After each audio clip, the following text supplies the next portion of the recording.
पिबतम भागवतम रस आलयम, जो इस रस के आलय का सूताख्याहि कथा सारम मम कर्ण रसायनम, जो हमारे कानों के लिए महौषधि है, रसायन है, जो सब कलमशों का, सभी क्लेशों का अंत करने वाली, राग द्वेष अस्मिता अभिनिवेश और अविद्या का अंत करती है, ऐसी भागवती कथा का जो निरंतर सेवन करते हैं, जिनके जीवन के लिए ये सबसे बड़ी भवमूरी औषधि है, ऐसी महौषधि का निरंतर सेवन करने वाले मुक्ति का निरंतर आस्वादन करते हैं। और बंधुओं, एक ऐसे धाम में जहां हम बैठकर इस पुनीत कथा का श्रवण करने वाले हैं और मुझे कहने का अवसर मिल रहा है। कल ही सुबह और परसों की रात्रि सीकर में श्याम बाबा का दर्शन प्राप्त हुआ और ऐसी अलौकिक व्यवस्था ठाकुर जी ने की। हम पहुंचे, बस गाड़ी से उतरे और जहां पर कदम रखने की जगह नहीं होती, वो पूरा परिसर खाली था। और ऐसा बताया गया हमारे प्रताप सिंह चौहान जी, माननीय मंत्री खाटू धाम सीकर, कि आपके लिए बाबा के पट खुले रखे गए, आप पहले दर्शन पा लीजिए। आरती हो चुकी और बिल्कुल निर्विघ्नता से हमने दर्शन पाए। और भोर में जब व्यवस्था के लिए पूछा गया तो बोले, महाराज आप मंगला करेंगे कि श्रृंगार आरती करेंगे? श्रृंगार आरती में सम्मिलित होने की भावना थी।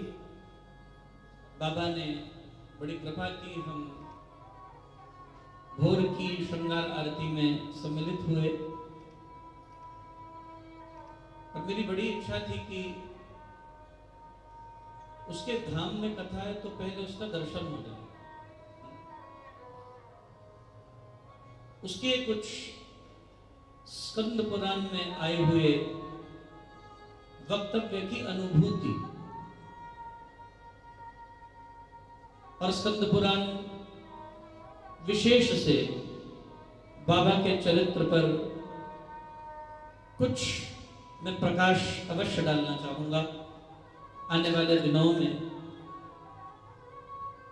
क्योंकि बहुत अधिक प्रमाण प्राप्त नहीं है। चूंकि बहुत अधिक प्रमाणों की प्राप्ति नहीं है, इसलिए यतिकिंचित लोग बहुत अधिक जानते भी, लेकिन ये जानना भी आवश्यक है।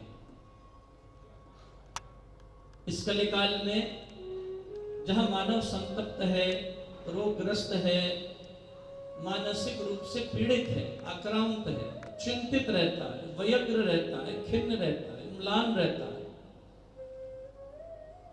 जहां मनुष्य की उसकी सतत कामनाओं के वशीभूत होने के कारण उसकी आभा प्रभा कम हो रही है, ऐसे में कुछ देवताओं का वंदन, पूजन, आराधन, उनका चिंतन, उनका मनन, उनका ध्यान, उनका निधिध्यासन, ये मनुष्य को नव ऊर्जा देता है। और इस नव ऊर्जा से जुड़ने के लिए ज्ञान ही एक जरिया है। ज्ञान ही एक ऐसी परिपाटी है जिसको अपने चिंतन में लाने से मनुष्य कल्याण को प्राप्त होगा और समझ आएगी हम जिसकी आराधना करते हैं, जिसको प्रणाम कर रहे हैं, जिसको वंदन कर रहे हैं, जिसके विषय में हमारा चिंतन चल रहा है, वो है कौन? उनकी आराधना का फल क्या है? उनकी उपासना की, उनकी आराधना की विधि क्या? महाराज थोड़ा सा इस संदर्भ में आपको आने वाले दिनों में प्रकाशित करेंगे। श्रीमद् भागवत का सेवन, श्रीमद् भागवत का चिंतन, श्रीमद् भागवत का पान, सेव्या पिबतम, इसे पीना, इसे उतारना, इसका चिरंतन चिंतन करना, ये अतएव आवश्यक है। बड़ा सुंदर मंत्र है। भागवत जी का मंगलाचरण भागवत से नहीं किया गया, पद्म पुराण से किया गया। स्व की उपमा, स्व की प्रशंसा, हमारे यहां इसे वाणी का दोष माना गया। We don't go through self-praise. Talking about self, praising yourself is what is prohibited by the Veda. वेद इसे निषेध करते हैं। स्व की बढ़ाई, स्व की उपमा नहीं की जाती। उपमा सामने वाला करता है, गुण सामने वाला करता है।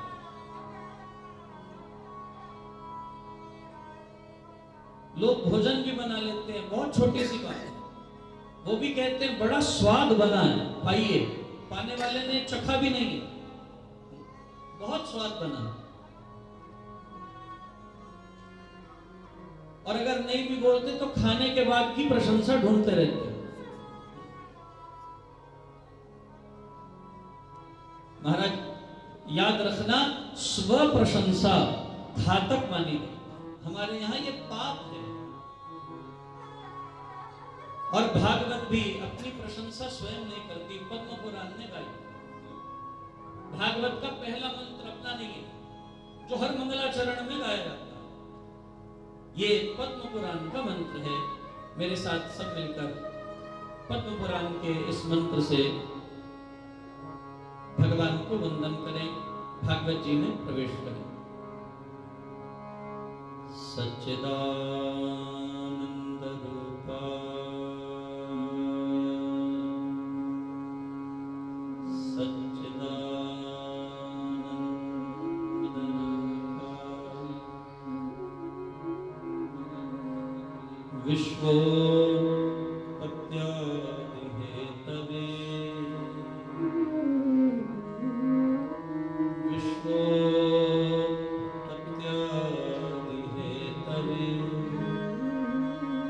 तापः त्रय विनाशाय,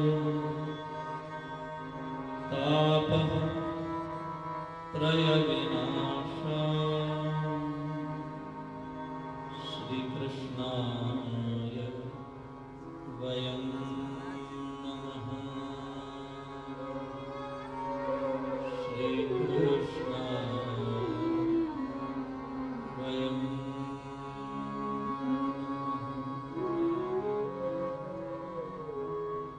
जो भगवान सच्चिदानंद स्वरूप हैं, सत हैं, क्योंकि जिनका अभाव नहीं है, जो त्रैकाल में एक रस सम रहने वाली सत्ता है। सत कहिए जो विनसे नाही,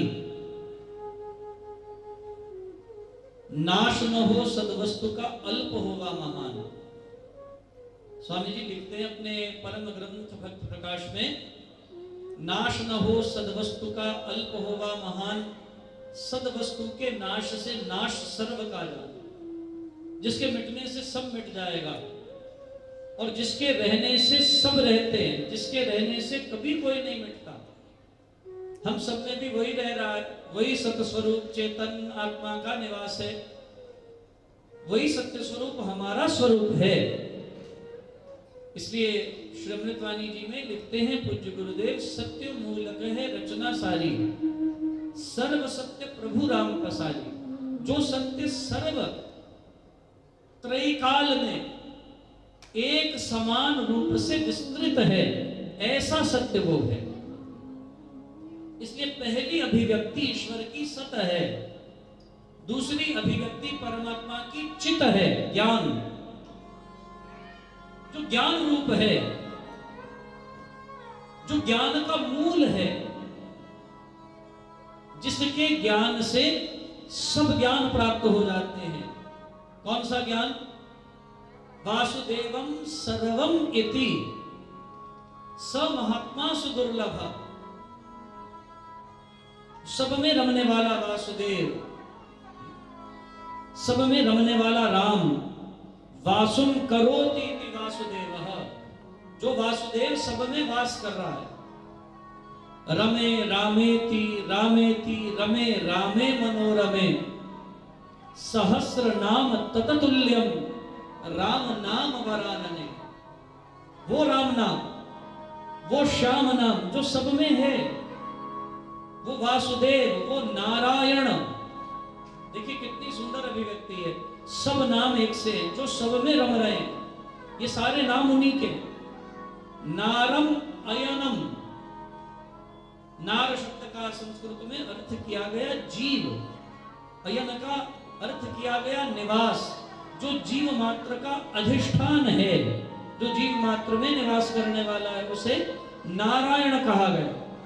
सब में वास करने वाले को वासुदेव कहा गया, सब में रमने वाले को राम कहा गया। वो जो सब में रम रहा है। और ज्ञान क्या है? बहुनाम जन्मना अन्ते ज्ञानवान माम प्रपद्यते वासुदेवः सर्वम इति स महात्मा सुदुर्लभ। ऐसा ज्ञान जो सब में दर्शन करा दे उस रमे हुए राम का, जो एक रस है। गुरु ग्रंथ साहब में बड़ा सुंदर शब्द आया, वर्णन किया गया। भगत नामदेव जी का शब्द है, सब कट राम बोल, सब कट राम बोल, राम बोल, राम बिना को बोल रे, राम बिना को बोल रे, सब कट राम बोल, राम बोल, राम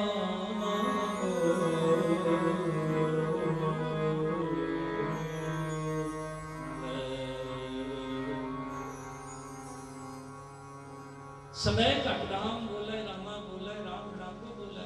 फिर घट में राम बोल रहा, घट घट में पंछी बोलता जी, कबीर कहते। ज्ञान यही है, वास्तविक ज्ञान की अभिव्यक्ति यही है।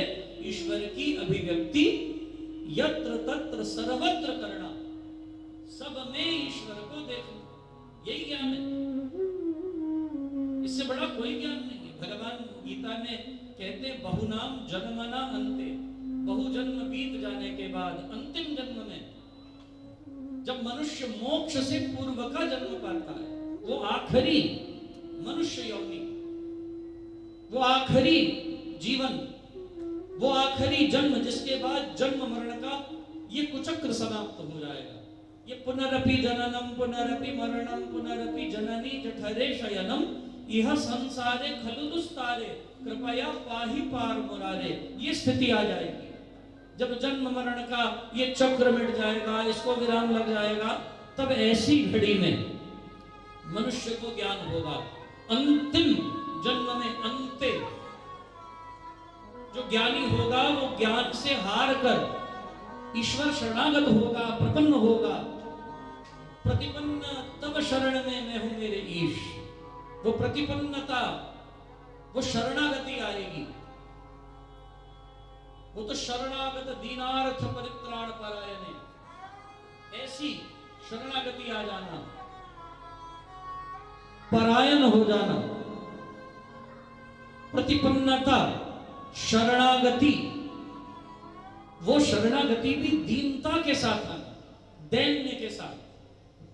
शरणागत दीनार्थ परित्राण परायण सर्वस्यार्ति हरे देवी नारायणी नमोस्तुते, ऐसी शरणागति आना।